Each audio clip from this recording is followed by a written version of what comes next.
Saludos amigos y bienvenidos a su canal @RenanRiveraO. El día de hoy, luego de las vacaciones de Semana Santa, vamos a estar hablando del tema principal de este video, que es lo de la notificación, acto de notificación de sentencia del caso Gutiérrez Navas y otros contra Honduras. Esto es una repercusión de la Corte Interamericana de Derechos Humanos sobre la acción que en ese entonces Juan Orlando Hernández destituyera de manera arbitraria, como lo dice la sentencia del día de hoy, los miembros de la Corte Suprema de Justicia en ese entonces. Para esto vamos a estar viendo la transmisión que realizara en vivo la Corte Interamericana de Derechos Humanos. Una repercusión, ¿verdad?, de las acciones que realizara en la narcodictadura y específicamente Juan Orlando Hernández, ¿verdad?, que luego de estas acciones procedió a lo que fue la instauración de esas nefastas sedes. Entonces vamos a ver este video de la Corte Interamericana de Derechos Humanos, en la que hace la notificación de sentencia, ¿verdad?, por el caso contra Honduras, en este caso repercusiones de las acciones de la narcodictadura de Juan Orlando Hernández. Sobre este tema, el presidente del Congreso actual, Luis Redondo, manifiesta lo siguiente. En unos minutos, la Corte Interamericana de Derechos Humanos transmitirá en vivo el acta de notificación del caso Gutiérrez Navas y otros versus Honduras, donde se condenará al Estado de Honduras por la responsabilidad internacional en la destitución hecha por el entonces Congreso Nacional, calificada como arbitraria e ilegal, de los abogados José Antonio Gutiérrez Navas, José Francisco Ruiz Gaequel, Gustavo Enrique Bustillo Palma y Rosalinda Cruz Sequeira de su cargo como magistrados de la Sala Constitucional.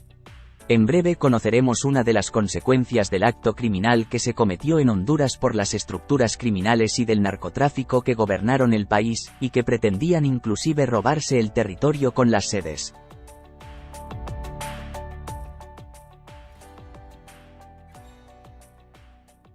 Gracias, buenos días a todas y todos.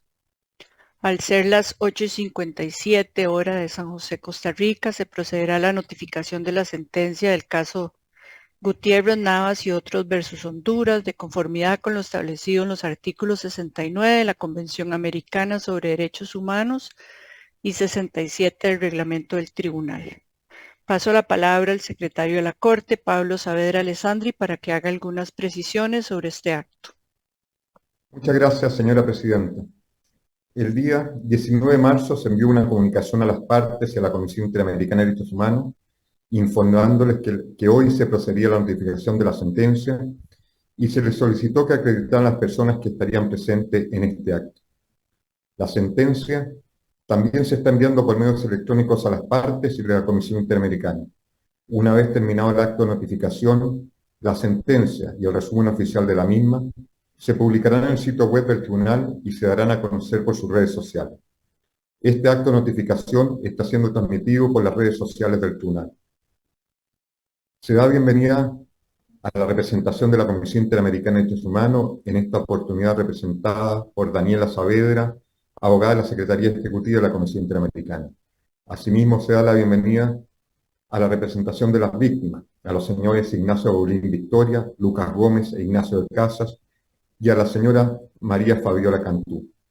De igual manera, se da la bienvenida a la representación del Estado de Honduras. En esta oportunidad, la delegación compuesta por Tomás Emilio Andrade Rodas, agente alterno y subprocurador general de la República; Nelson Gerardo Molina Flores, agente alterno; Josué Padilla, agente alterno; Adolfo González Mesa, agente alterno; y Olvin Mejía Cámbar, subdirector de Derechos Humanos; y a las señoras Daniela Rueda, oficial de Derechos Humanos en la Procuraduría General de la República; Astrid Ramos Campos, del Departamento de Derechos Humanos del Poder Judicial; Cecilia Noemí Celedón Espinosa, de la Secretaría de Derechos Humanos; y Madeline Escoto Iscano, oficial jurídico de la Secretaría de Derechos Humanos. A continuación, la señora presidenta del tribunal, jueza Nancy Hernández López, procederá a dar lectura de los puntos resolutivos de la sentencia. Muchas gracias, señora presidenta. Muchas gracias, señor secretario. En sentencia emitida por el tribunal el 29 de noviembre de 2023, En el caso Gutiérrez Navas y otros versus Honduras, la Corte Interamericana de Derechos Humanos, teniendo en cuenta el reconocimiento parcial de responsabilidad realizado por el Estado, declaró la responsabilidad internacional de la República de Honduras por la destitución arbitraria e ilegal de José Antonio Gutiérrez Navas, José Francisco Ruiz, Gaekel Gustavo Enrique Bustillo Palma y Rosalinda Cruz Sequeira de sus cargos como magistrados y magistrada de la Sala de lo Constitucional de la Corte Suprema de Justicia de Honduras, así como por no haber garantizado su acceso a un recurso efectivo. Asimismo, la Corte estableció que el Estado incumplió su deber de investigar las amenazas y hostigamientos que habrían sufrido las víctimas tras su destitución, así como de adoptar medidas de protección a su favor y juzgar y sancionar a los eventuales responsables de dichas amenazas y hostigamientos. En consecuencia, la Corte Interamericana de Derechos Humanos decidió por unanimidad que 1. El Estado es responsable por la violación de las garantías judiciales, el principio de legalidad, los derechos políticos, derecho a la protección judicial establecidos en los artículos 8.1, 8.2b, c, d y h, 9, 23.1c y 25.1 de la Convención Americana sobre Derechos Humanos, en relación con las obligaciones establecidas en los artículos 8.1 y 2 del mismo instrumento, en perjuicio de José Antonio Gutiérrez Navas, José Francisco Ruiz, Gaekel Gustavo Enrique Bustillo Palma y Rosalinda Cruz Sequeira.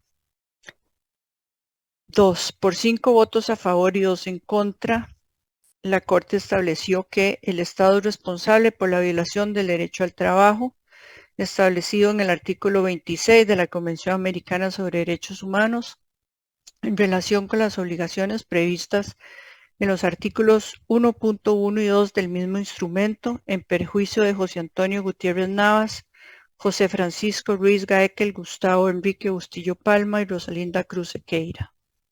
Disienten el juez Humberto Antonio Sierra Porto y la jueza Patricia Pérez Goldberg. Por unanimidad, la Corte estableció que 3. El Estado es responsable por la violación de los derechos a la integridad personal, las garantías judiciales y la protección judicial reconocidos en los artículos 5.1, 8.1, 25.1 de la Convención Americana sobre Derechos Humanos en relación con el artículo 1.1 del mismo instrumento, en perjuicio de José Antonio Gutiérrez Navas, José Francisco Ruiz, Gaekel, Gustavo Enrique Bustillo Palma y Rosalinda Cruz Sequeira. Asimismo, por unanimidad, la Corte dispuso que 4. Esta sentencia constituye por sí misma una forma de reparación. 5. El Estado realizará en el plazo de 6 meses contado a partir de la notificación las publicaciones indicadas en la sentencia. 6. El Estado realizará un acto público de reconocimiento de responsabilidad en los términos indicados en la sentencia. 7. El Estado en un plazo razonable contado a partir de la notificación realizará la adecuación normativa señalada en la sentencia. 8. El Estado pagará las cantidades fijadas en la sentencia por concepto de indemnización alternativa, daños materiales e inmateriales y por el reintegro de costas y gastos. 9. El Estado, dentro del plazo de 1 año contado a partir de la notificación, rendirá al tribunal un informe sobre las medidas adoptadas para cumplir con la sentencia. 10.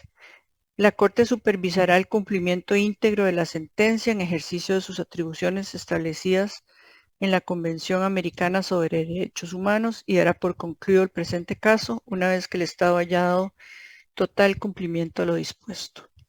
El juez Humberto Antonio Sierra Porto y la jueza Patricia Pérez Goldberg dieron a conocer sus votos individuales parcialmente disidentes. Los jueces Eduardo Ferrer MacGregor y Rodrigo Mudrovich dieron a conocer su voto concurrente conjunto. Paso la palabra al señor secretario del tribunal. Muchas gracias, señora presidenta. Certifico que se ha notificado la sentencia en el caso Gutiérrez Navas y otros contra Honduras. Muchas gracias, presidente. Muchas gracias, señor secretario. Doy por terminado este acto de notificación en el caso Gutiérrez Navas y otros versus Honduras. Que tengan muy buen día. Veremos también la sesión pública que hiciera la Corte Interamericana de Derechos Humanos en febrero del 2023 previo a la resolución del día de hoy. Buenos días a todos sobre reabrir audiencia pública sobre fondos y eventuales reparaciones y costas en el caso Gutiérrez Navas y otros versus Honduras. Corresponde ahora que la representación de las presuntas víctimas y la representación del Estado expongan sus alegatos finales orales sobre fondos y eventuales reparaciones y costas en el presente caso, y que la representación de la Comisión Interamericana exponga sus observaciones finales. Daré ahora la palabra a la representación de las presuntas víctimas para que presente sus alegatos finales orales. Por favor, indicar quién hará uso de la palabra. Adelante. Con su venia, señor presidente, mi nombre es Ignacio Bulén. Saludo a la honorable Corte Interamericana, a la ilustre representación de la Comisión Interamericana, a la honorable delegación del Estado de Honduras, a las víctimas y al público presente. Como pudimos escuchar ayer, el 12 de diciembre de 2012, a las 4 de la mañana, el Poder Legislativo de la República de Honduras, con su edificio rodeado por las Fuerzas Armadas, destituyó a José Antonio Gutiérrez Navas, Gustavo Enrique Bustillo Palma, José Francisco Ruiz Gekel y Rosalinda Cruz Sequeira de sus cargos como magistrados y magistrada de la Sala Constitucional de la Corte Suprema de Honduras. Este es el nudo de esta historia. Lo que pasó antes y lo que ocurrió después se entrelaza en este hecho, que no solo fue una violación a los derechos de las víctimas, sino que también fue un verdadero atentado contra la independencia judicial y el orden democrático. Esta representación mostrará en primer lugar los hechos que considera probados, luego analizará las violaciones específicas y por último tratará algunos aspectos de relevancia para el derecho interamericano. Con su venia, señor presidente, no está prendido el reloj, no sé si... Lo estamos llevando nosotros, nosotros le avisamos, un problema técnico. Pero antes de empezar, quisiera hacer referencia a los intentos de llegar a una conciliación que ayer fueron traídos a colación por el Estado para que la Corte pueda contar con esos hechos concretos de manera precisa. El 26 de mayo del 2022 mantuvimos una reunión virtual con la PGR para discutir una posible solución amistosa. En esta reunión comunicamos al Estado que las pretensiones de la víctima estaban contenidas en el ESAP. Casi 7 meses después, el día 5 de diciembre de 2022, el Estado envió un correo a esta representación solicitando comentarios a un borrador de acuerdo propuesto por ellos. El día 16 de diciembre mantuvimos una reunión con el Estado y en base a ella, el día 22 de diciembre, esta representación remitió al Estado un borrador de acuerdo con el cual las víctimas estaban de acuerdo para firmar. Pero recién el 1 de febrero, después de más de un mes y 5 días antes de esta audiencia, el Estado de Honduras solicitó una reunión para el día siguiente, el 2 de febrero, cuando algunos de esta representación ya estaban viajando, para discutir una posible solución en base a un acuerdo que nos habían enviado con ciertos cambios a nuestro acuerdo inicial.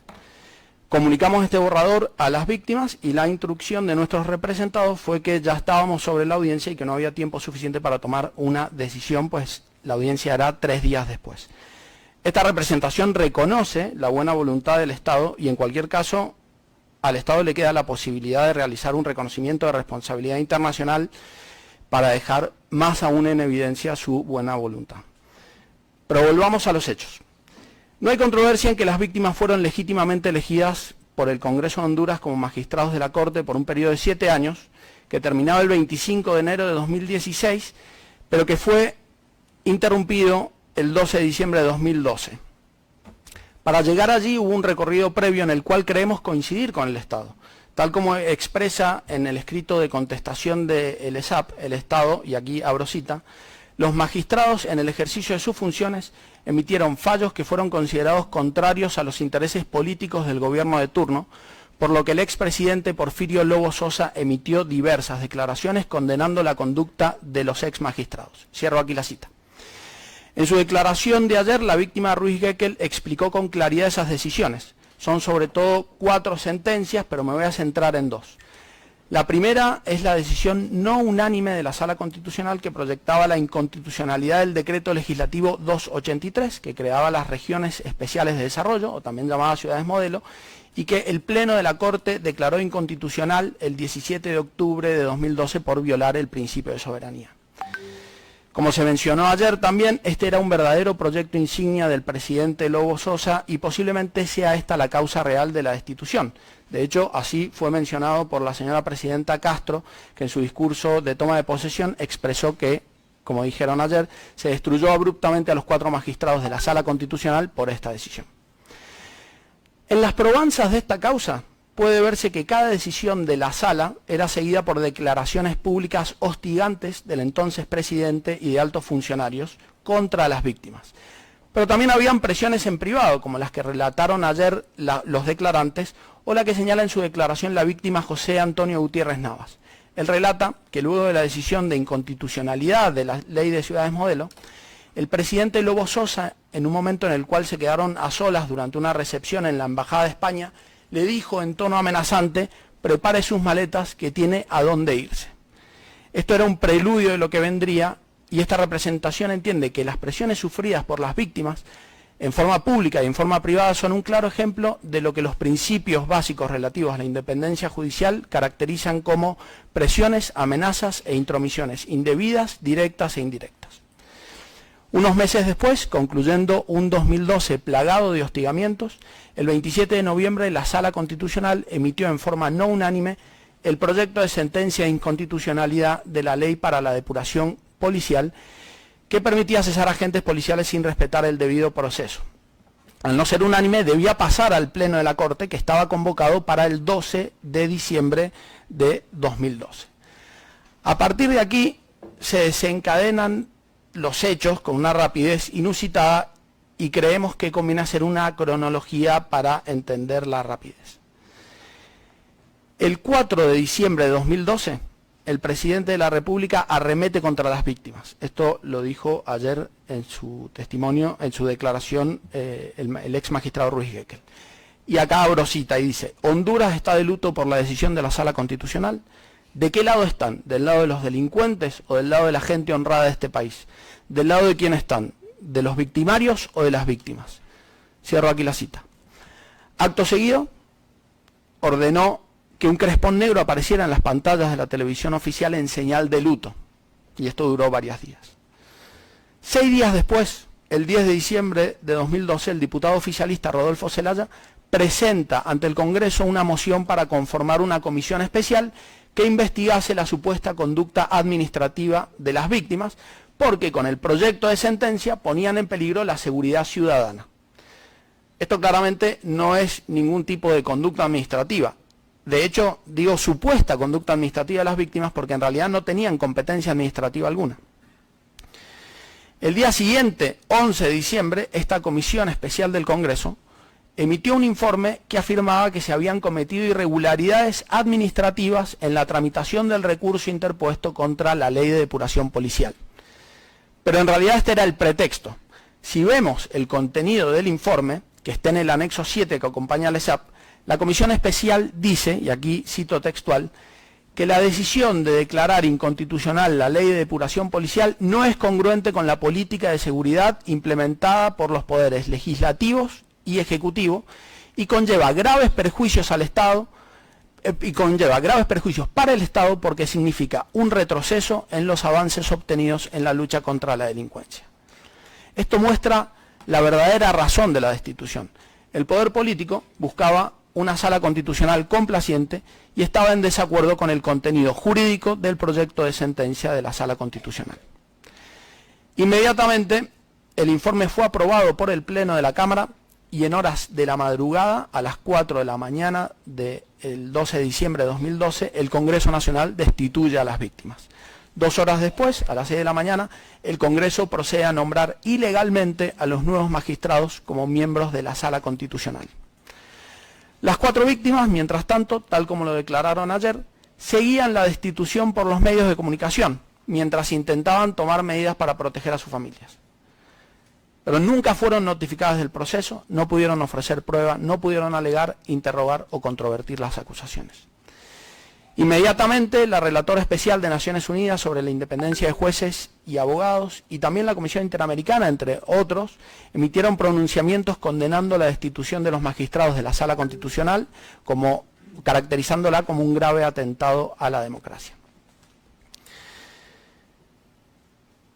Esta representación entiende que los hechos hasta aquí relatados constituyen graves violaciones a la Convención Americana.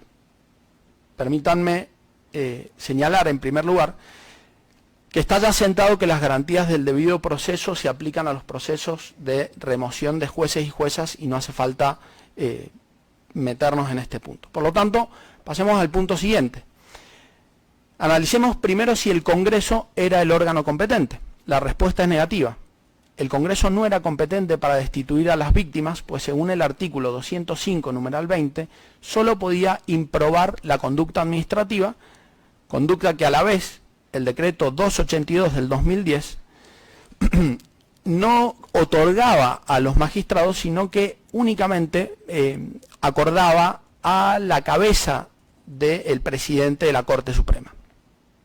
Más aún, tal como reconoce el Estado en su contestación, al momento de los hechos no existía una norma constitucional o legal que habilitara la destitución, que permitiera tramitar un juicio político o que previera causales específicas. De hecho, en una verdadera confesión de responsabilidad, el Congreso modificó la Constitución un mes después de la destitución de las víctimas, incorporando la figura del juicio político, y 4 meses después sancionó la ley regulando el procedimiento de enjuiciamiento político. Esto muestra una clara violación al principio de legalidad. Además, hay evidencia incorporada en el expediente de la falta de imparcialidad del órgano. El entonces vicepresidente del Congreso declaró públicamente el interés directo del presidente del Congreso, Juan Orlando Hernández, en lograr la destitución. Y también declaró cómo había sido el acuerdo negociado entre las bancadas. Más aún, una vez electo presidente, Juan Orlando Hernández reconoció por televisión haber coordinado con el entonces titular del Poder Ejecutivo y el presidente de la Corte Suprema para lograr la destitución en sintonía con los mandos militares. Esto muestra que el Congreso no funcionó como un órgano independiente o imparcial. El procedimiento en sí, además, fue grosero. No fue que las víctimas contaron con poco tiempo para defenderse o que no pudieron interponer recusaciones. Directamente fueron espectadores televisivos ajenos a su propia destitución. En conclusión parcial, por los hechos hasta aquí analizados, esta representación entiende que existió una violación de los artículos 8.1, 8.2 y 9, también en relación con los artículos 23.1.c y en conexión con los artículos 1.1 y 2 de la Convención Americana. Este caso es flagrante. Reúne en sí muchos de los elementos violatorios encontrados por esta Corte en precedentes como Tribunal Constitucional, Quintana Coelho o Ríos Ábalos. Las víctimas no fueron destituidas por un órgano no competente a través de un procedimiento no previsto por la Constitución o las leyes, por una conducta que no estaba expresamente prevista en la ley como causal de remoción e incluso dicha conducta no era atribuible a ellas. En este caso no existió un juicio político, existió un cese masivo y sumario, sin proceso previo alguno. No hubo otro criterio que la búsqueda de remover una corte incómoda y reemplazarla por una corte complaciente a los intereses del poder político. Cedo la palabra a mi colega Fabiola Cantú. Con su venia, señor presidente, mi nombre es Fabiola Cantú y voy a continuar explicando que después de la destitución de las víctimas no existió una revisión judicial efectiva. El 12 de diciembre, las víctimas interponen un recurso de amparo contra la resolución del Congreso Nacional que los destituye. El amparo tenía que conocerlo la misma Sala Constitucional que reemplazó a las víctimas defenestradas y que, como se explicó, fue integrada de forma irregular. Como esta sala es recusada por las víctimas por tener un claro interés en la resolución del recurso, el presidente de la Corte Suprema de Justicia integra una sala especial compuesta por 5 magistrados de otras salas de la Corte para que conozcan el asunto. Pero esta sala tampoco resuelve porque 2 magistrados se inhiben de conocer el recurso porque no querían ser cómplices de la ilegal destitución de las víctimas. Finalmente, el presidente de la Corte Suprema conforma una tercera sala que es integrada por 3 magistrados del Pleno y por 2 abogados nombrados discrecionalmente y sin fundamento legal, uno de ellos el propio asesor de la presidencia que ocupaba un cargo administrativo. El 29 de enero de 2013, la Sala Especial rechaza de plano los recursos de amparo por 4-1 con el voto disidente del magistrado Enrique Sinteriano. Esto hay que resaltarlo. La sala no entró en el fondo de la cuestión, sino que simplemente entendió que era incompetente para conocer los recursos.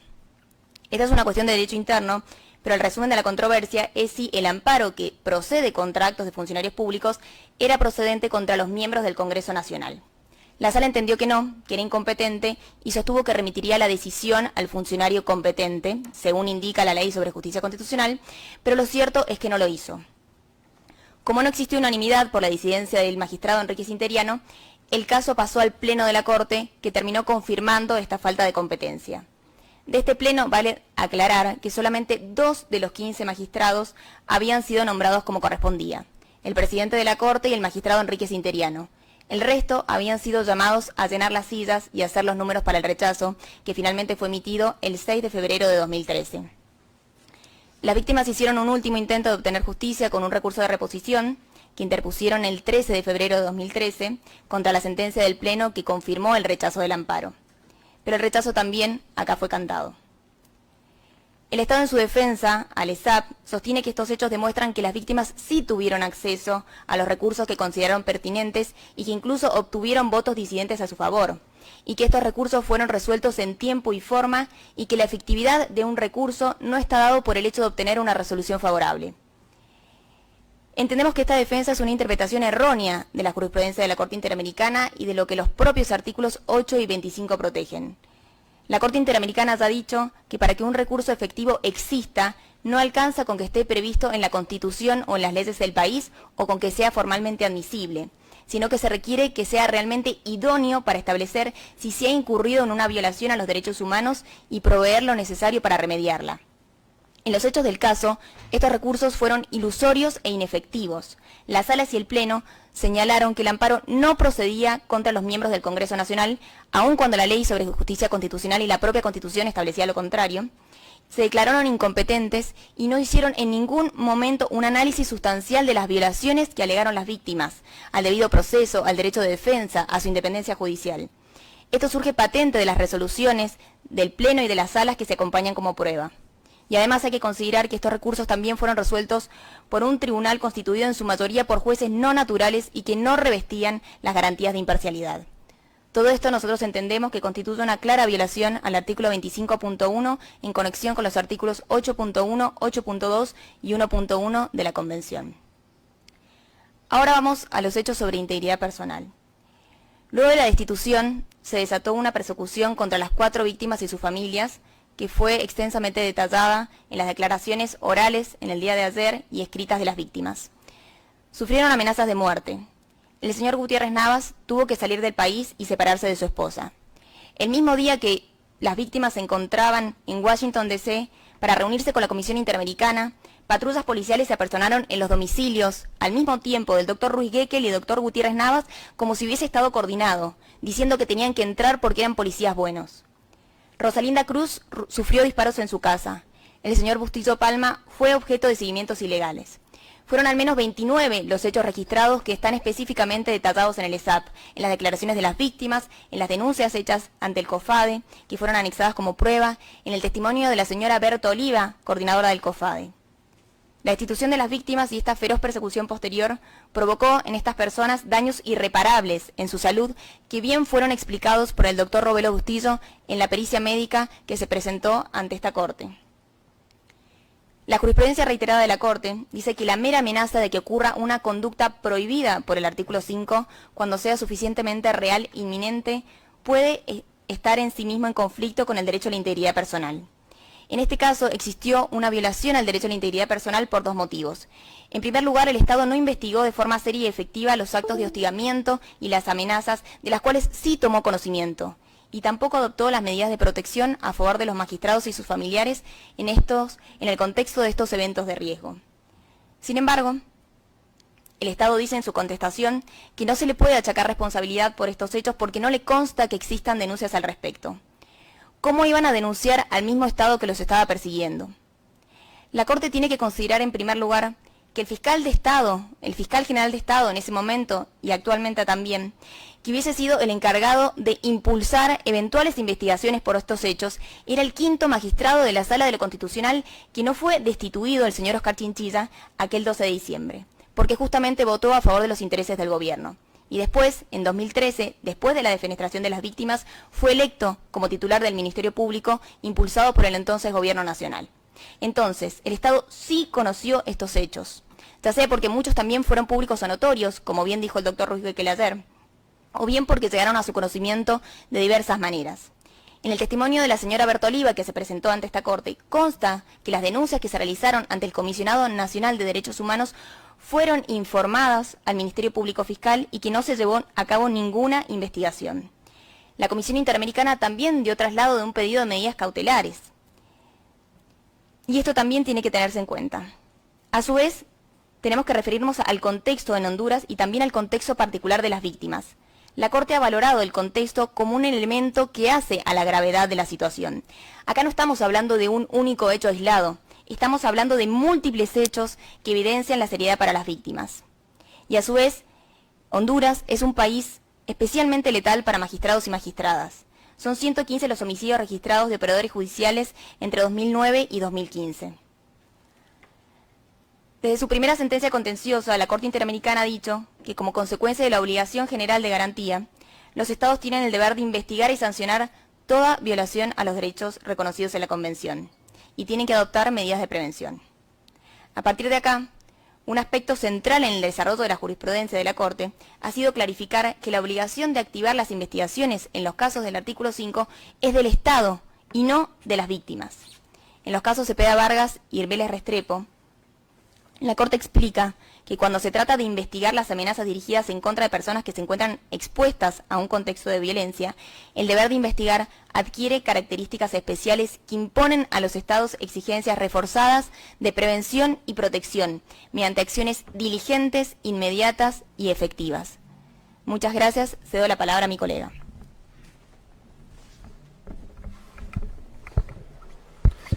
Mi nombre es Ignacio de Casas y con la venia del señor presidente voy a exponer 3 cuestiones que como representantes de las víctimas deseamos resaltar y que pensamos que son de interés para el desarrollo del derecho interamericano. La primera tiene relación con el reconocimiento público que hizo la señora presidenta de Honduras, Xiomara Castro, el 27 de enero de 2022, cuando asumía la presidencia de su país en su discurso inaugural.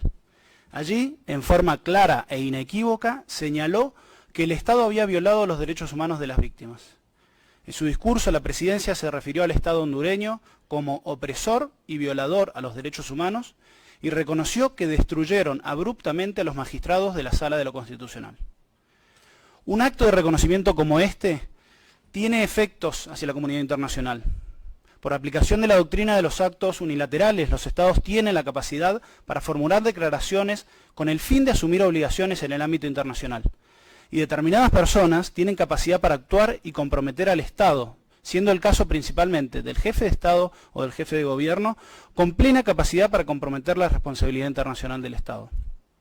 Así lo establecen claramente los principios rectores de Naciones Unidas aplicables a las declaraciones unilaterales, y así fue recordado por el relator de la Comisión de Derecho Internacional, que fue el encargado de redactarlos, en un amicus curiae que presentó ante este tribunal en los últimos días.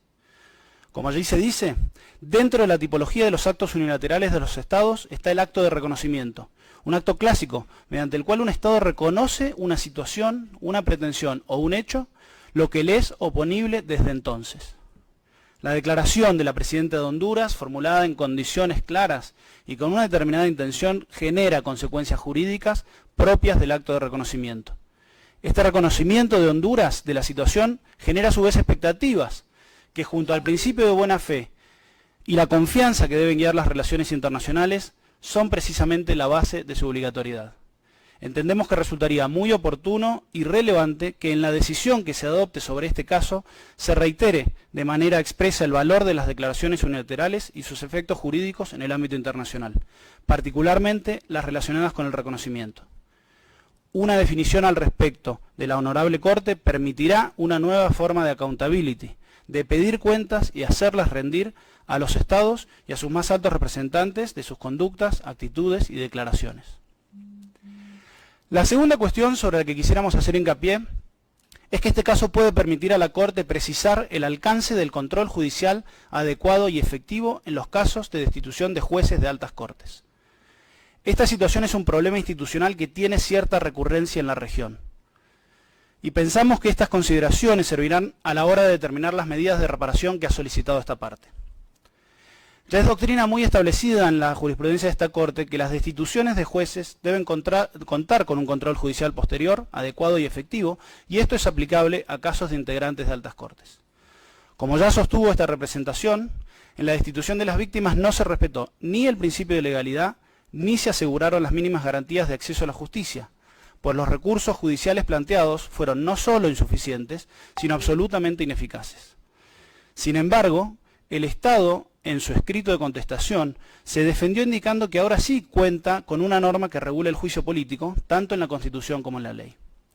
A pesar de esto, tanto el artículo 8 de la Ley Especial de Juicio Político como el artículo 234 de la Constitución, reformados en 2013 luego de la destitución, disponen que contra ese procedimiento de juicio político o sus efectos no cabe la interposición de ningún recurso o acción en la vía judicial. Repito, ningún recurso. Una prohibición así de absoluta es contraria a lo que ya viene sosteniendo esta Corte. ¿Y cuál debe ser el alcance de ese recurso? Entendemos que hay razones suficientes para sostener que la postura más acorde a la Convención Americana relativa a los alcances de la revisión del juicio político es aquella que posibilite al órgano judicial tener competencia plena para evaluar toda vulneración a los derechos fundamentales de los jueces acusados. Por ejemplo, puede ocurrir que un juez sea, desde una perspectiva formal, correctamente enjuiciado, pero que los hechos considerados constitutivos de mal desempeño y por los cuales se los destituyó configuren el ejercicio de un derecho fundamental, como podría ser una injerencia arbitraria en su vida privada. O pensemos tal vez el caso de que pretendiera destituirse a un juez por una conducta erróneamente encuadrada como parte de una causal de destitución, tal como sucedería si pretendiera hacerse pasar como la causal de mal desempeño una decisión jurisdiccional adoptada por el juez, y ya se sabe que los jueces no pueden ser responsables por el contenido de sus sentencias. De estas consideraciones, es posible concluir la necesidad de que la revisión jurisdiccional cubra tanto los aspectos de debido proceso como otros más sustanciales. Y es una postura que entendemos que ya ha sido implícitamente afirmada por la Corte Interamericana en el caso Quintana Coelho versus Ecuador, donde analizó los recursos disponibles y respecto de uno de ellos concluyó que no resultaba idóneo y efectivo porque no servía para proteger los derechos vulnerados de los magistrados de la Corte Suprema. Además, en dos votos disidentes de los jueces Pazmiño Freire y Ferrer MacGregor, en el caso Cordero Bernal, también se sigue esta línea. En ese caso, los magistrados consideraron que no había existido un recurso efectivo contra la destitución de un magistrado, ya que solo era procedente la acción de amparo únicamente por violaciones al debido proceso y no respecto a otros derechos fundamentales. Para más detalles sobre el alcance que debería tener el recurso posterior al juicio político, remitimos a la Corte a la pericia del doctor Ciro de Martini. El último aspecto se refiere a un punto que ya ha sido objeto de desarrollo detallado por parte de la Corte Interamericana, pues constituye una cuestión que busca evitar al mismo tiempo atentados a la independencia judicial y al orden democrático. Se trata del cese masivo de jueces, especialmente de altas cortes. Y nosotros entendemos que este es uno de esos casos, y en este punto también ha coincidido la pericia de Martini.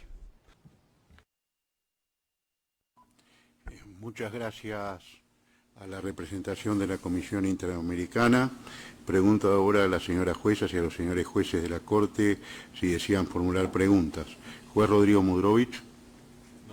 Muchas gracias, señor juez. Jueza Patricia Pérez Golver. No, señor presidente. Muchas gracias, señora jueza. Jueza Verónica Gómez. Sí, señor presidente. Sí, señor presidente. Adelante, por favor. Muchas gracias.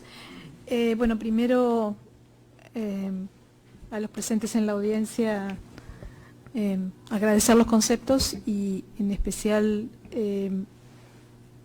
tomar nota del reconocimiento de responsabilidad del Estado, que es muy valioso. También los comentarios que hicieron los representantes de las víctimas al principio sobre los intentos de llegar a una solución amistosa previo a la audiencia, lo cual denota una intención de ambas partes de llegar a una solución de este caso. Dicho esto, tengo una pregunta para el Estado. El Estado hizo un reconocimiento en su mayor parte acorde con las pretensiones de los peticionarios en la parte legal, con excepción del artículo 5 de la Convención Americana.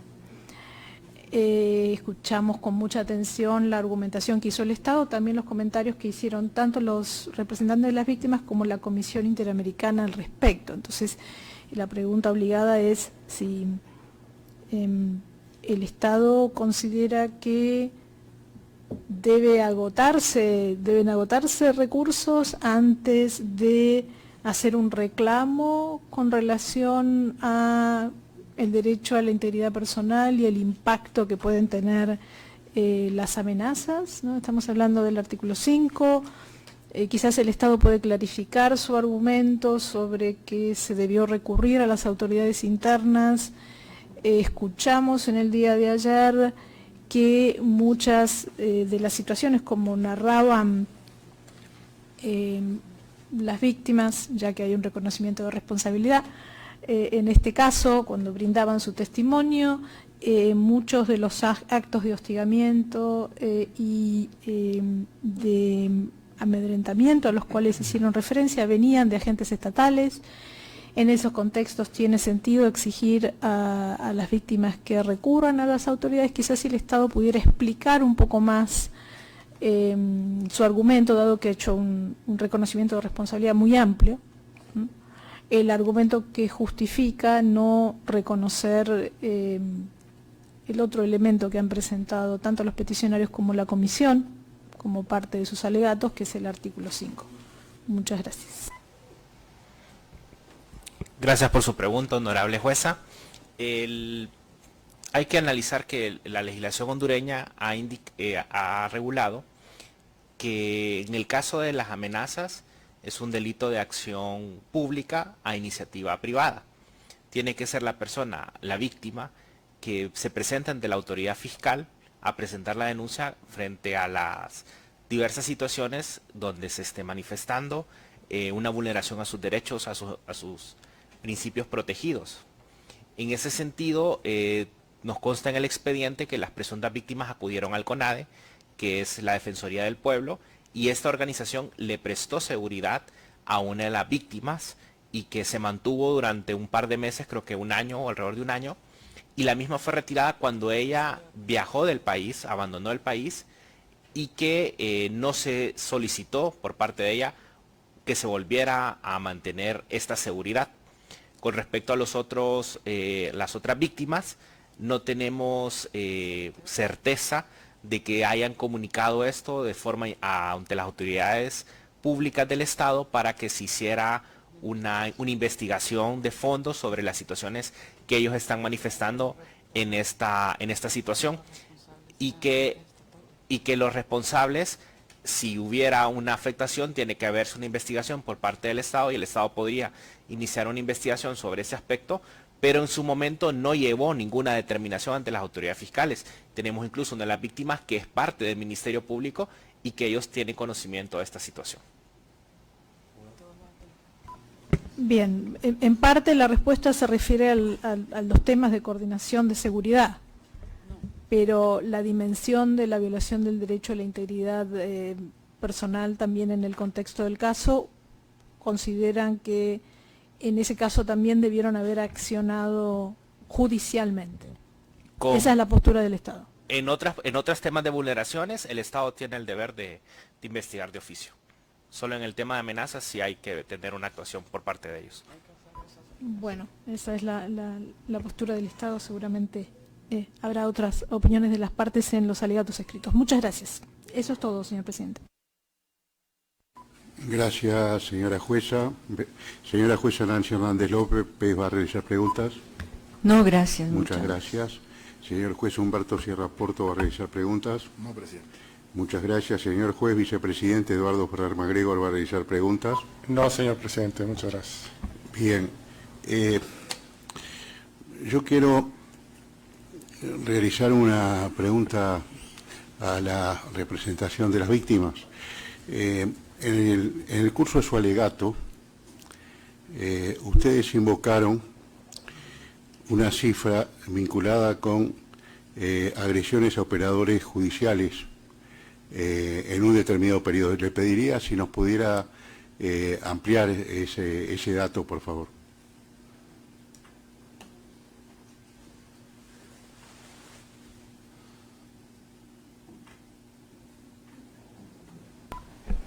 Con su venia, señor presidente, es un dato que surge del Observatorio de la Violencia de Honduras, que ha sido invocado por la Relatoría Especial de Naciones Unidas sobre la independencia de jueces y magistrados en sus informes.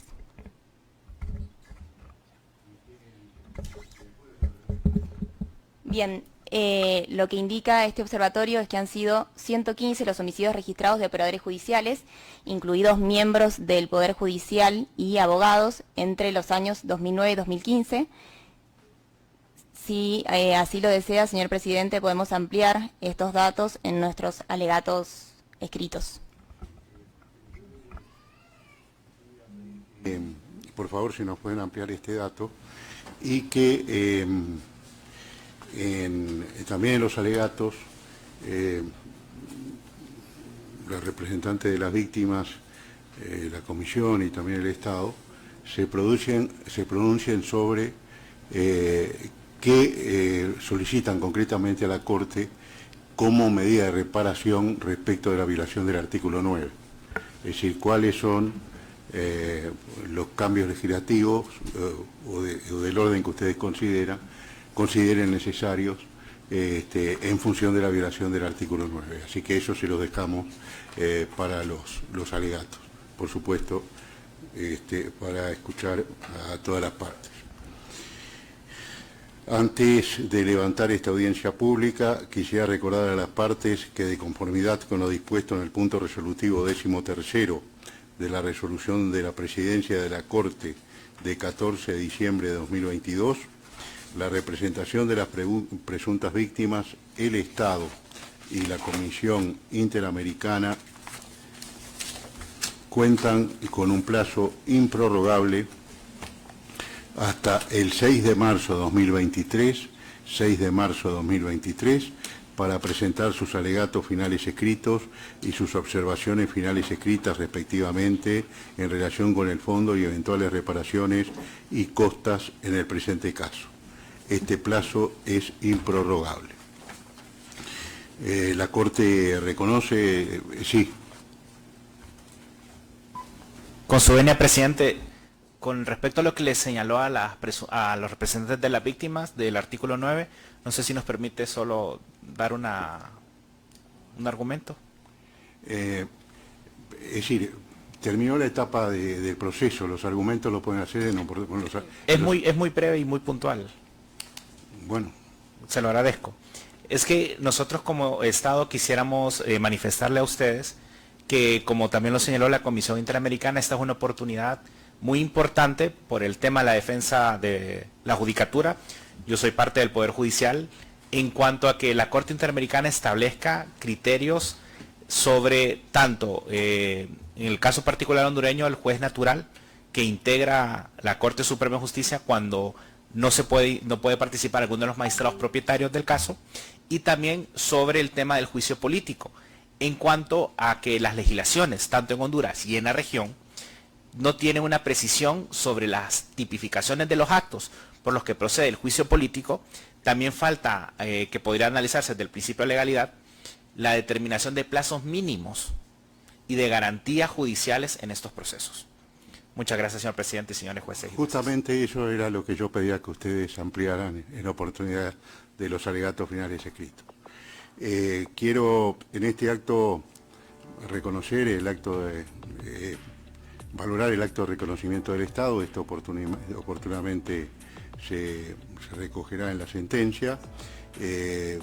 Quiero agradecer a la representación de la Comisión Interamericana, a la representación de las presuntas víctimas y a la representación del ilustre Estado de Honduras por su comparecencia y participación en esta audiencia. Desearles a todos muy buenos días, y en este estado se levanta la sesión. De pie, por favor, la Corte. Sobre este tema, Edmundo Orellana Mercado manifiesta lo siguiente.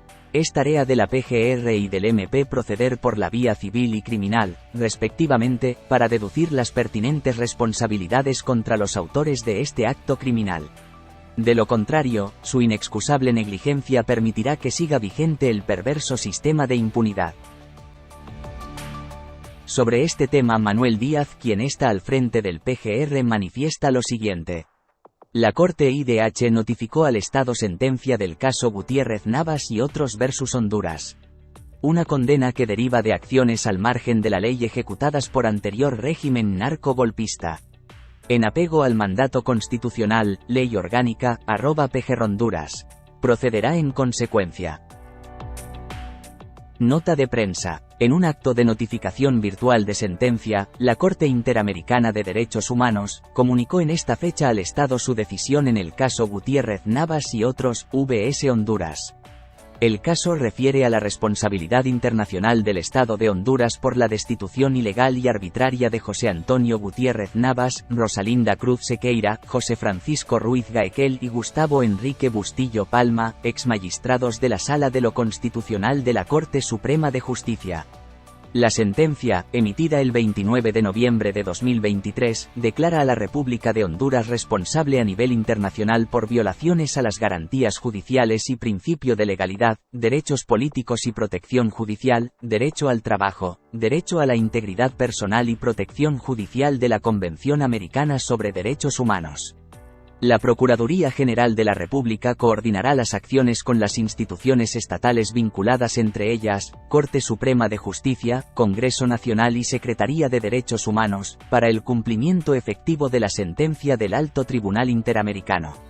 En este sentido, la PGR, como representante legal del Estado, hace suyo el compromiso de seguir aportando a la construcción de instituciones sólidas y al respeto de los poderes legalmente constituidos, reafirmando el compromiso del gobierno de la presidenta Xiomara Castro, en su política de respeto y cumplimiento de las obligaciones internacionales derivadas del Sistema Interamericano de Derechos Humanos, para construir un Estado donde prevalezca la justicia, la verdad, la no repetición y la reparación de las víctimas de violaciones de derechos humanos.